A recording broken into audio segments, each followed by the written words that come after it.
I have never had such a hard time getting on the internet as I've had today. Um, Welcome to Ask Dr. Kim. And I've been having some technical difficulties.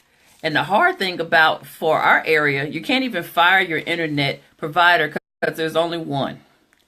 And so, no excuses. We're going to go ahead and get started. The title of our Facebook Live today is Prediabetes, How to Deter Your Illness or Your Condition from Becoming a Chronic Illness.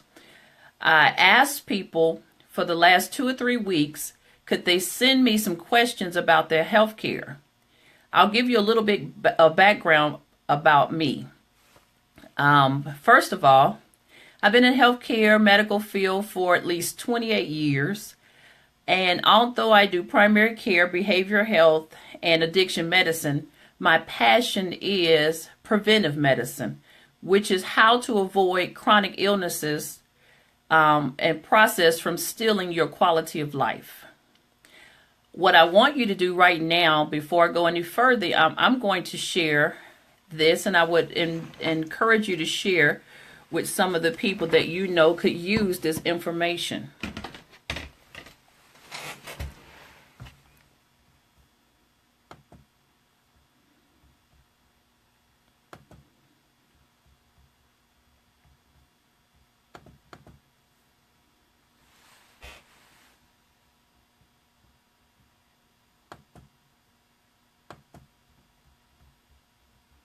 Okay. All right. And so I want to actually talk to you about one of the first questions, and actually one of the first couple of questions that I received. The question reads, "Hi, Dr. Kim. What does it mean to be pre-diabetic?" Well, actually, the young lady asked 3 questions. She asked, what does it mean to be pre-diabetic? How can we reverse this condition? And also, how can I break my sugar addiction? Well, I will let you know that this particular question is actually very loaded. But I'll do my best in the short amount of time that I've allotted myself to be online to answer it to the best of my ability. But I will encourage you to inbox me if you have further questions, or actually call my office at 404-856-0505 if you need to actually get blood work if you find yourself in any of these conditions. And so let me explain to you what prediabetes is. It's a condition in which your blood sugar levels are higher than normal, but not high enough to be classified as full-blown diabetes. Those with prediabetes are at risk for developing type 2 diabetes within a decade unless they adopt a healthier lifestyle that includes weight loss, change of your eating habits, and more physical activity. I think for us as people, we have gotten so busy with lifestyle that we, living our own lifestyle, that we kind of forget what it takes to maintain a healthy lifestyle. I think, especially when we're younger, we believe that we're invincible. But what we don't seem to realize is the patterns that we set when we're in our 20s or our 30s can haunt us in our 40s and our 50s. And so with the prediabetes, let me just tell you what prediabetes is or is not. Diabetes itself is defined as having a blood sugar level of 126 or greater on 2 separate occasions. One thing I like to encourage people to do is make their annual appointments. I find that I have people talk to me when they come in and they say, every time I go to the doctor, they find something wrong with me, and that's why I don't go to the doctor. Well, the thing that you should realize is we didn't create what's wrong with you. We just discovered what was wrong with you. And so when you go for your annual appointment and your doctor or your healthcare provider come back and talk to you and say, these are your numbers. For me, I like to not only get a fasting blood sugar, but I also like to get an A1C, because you may not be in the pre-diabetic range. You may have already crossed over to type 2 diabetes. And so when we do your annual physical, we look at you from head to toe. We look at your health history. We look at your family health history. And when we draw blood, we look at what your history is, what your family history is, and we draw blood accordingly, especially in preventative health. So if your grandma had diabetes, if your mom, aunts, or uncles had diabetes, you have a sibling that has diabetes, you're more apt or more at risk to develop prediabetes, which leads into diabetes. And so back to my explanation. Diabetes is defined as having your fasting blood sugar over 126 on 2 separate occasions. And so you come in for your annual, you come back for a review of your labs, and we say that your blood sugar is 147. We asked a couple of questions because sometimes I get false readings.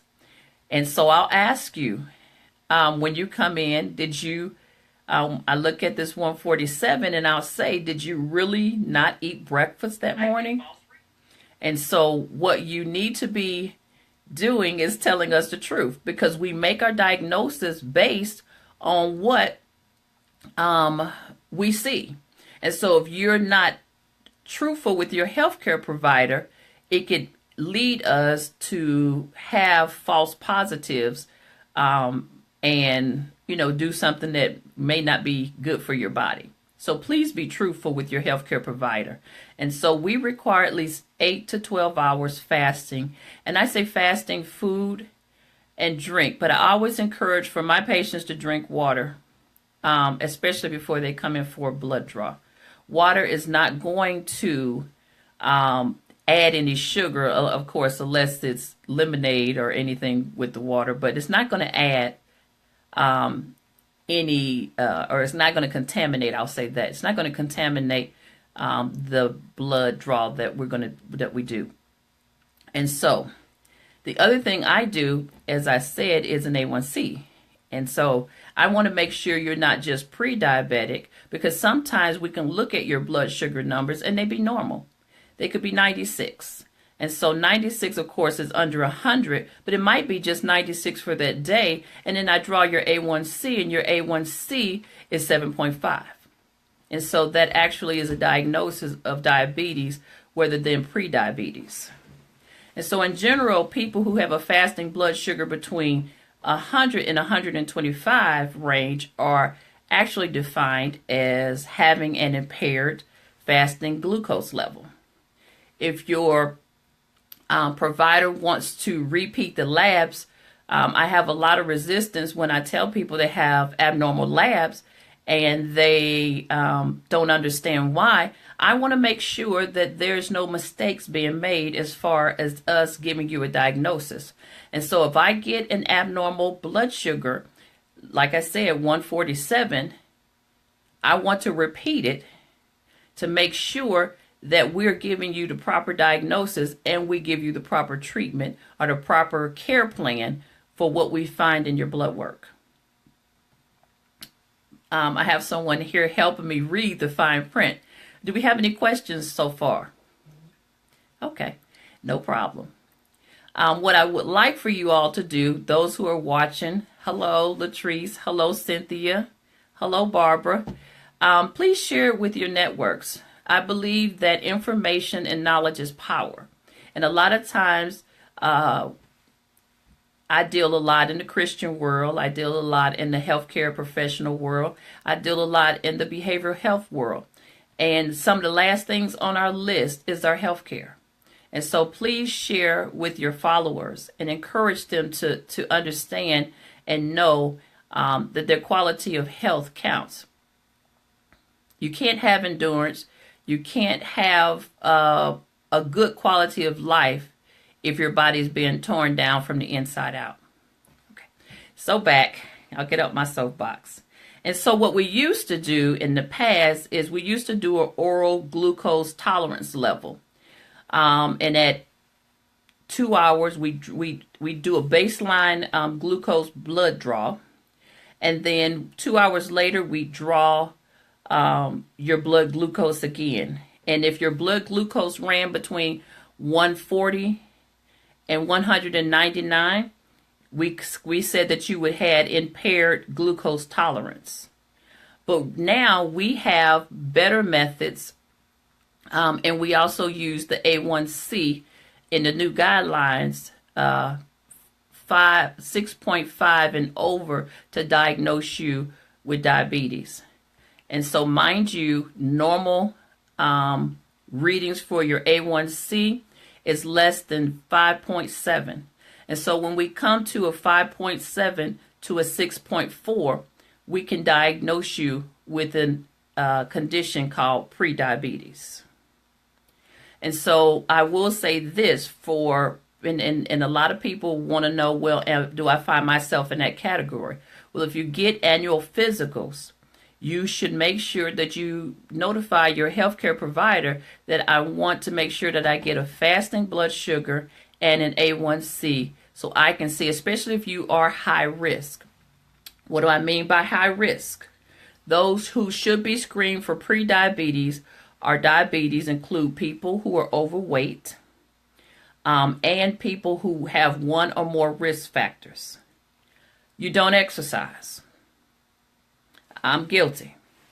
I don't exercise as much as I should.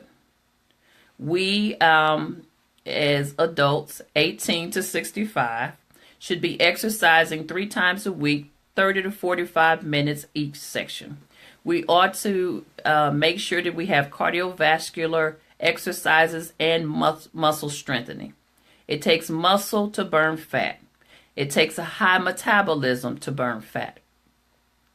Also, anyone that's previously been identified from previous blood draws that you have an impaired fasting blood sugar.